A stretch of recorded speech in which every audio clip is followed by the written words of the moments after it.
can find the fighters, but I see it in you, so we're gonna walk it out. È così che inizia la 17ª Convention regionale Special Olympics del Veneto sulle note di Rise Up, Sollevati, un inno a rialzarsi e combattere per un diritto oggi molto importante, quello all'inclusione, cominciando proprio dallo sport. Il tema di quest'anno è il tema della leadership degli atleti.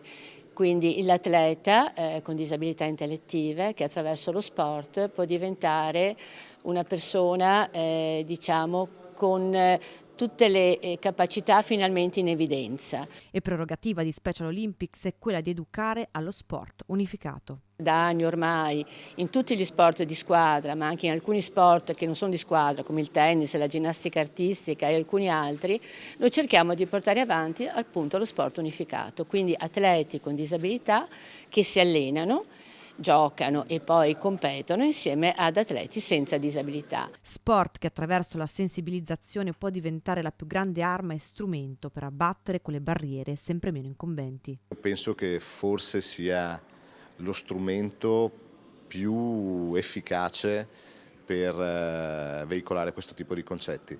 Non ci sono lezioni importantissime, non ci sono attività che possono avere un'efficacia migliore che mettere due ragazzini, due persone all'interno di un campo, all'interno di una palestra, farli giocare assieme per abbattere le barriere che magari in prima battuta possono sembrare esserci. In un momento così difficile e complicato, Special Olympics riscalda il cuore di tutti. Siamo orgogliosi e felici di ospitare la convention di Special Olympics che ha scelto Treviso, secondo me, in un momento di cui la città aveva bisogno, perché ci ispiriamo quotidianamente alla determinazione di questi ragazzi che ci dimostrano quali sono i veri valori nello sport e nella vita. E in un periodo così complicato, fatto di restrizioni, di sofferenza, di rinunce, è bello che la città di Treviso si ispiri a questi atleti che sono davvero straordinari nei valori.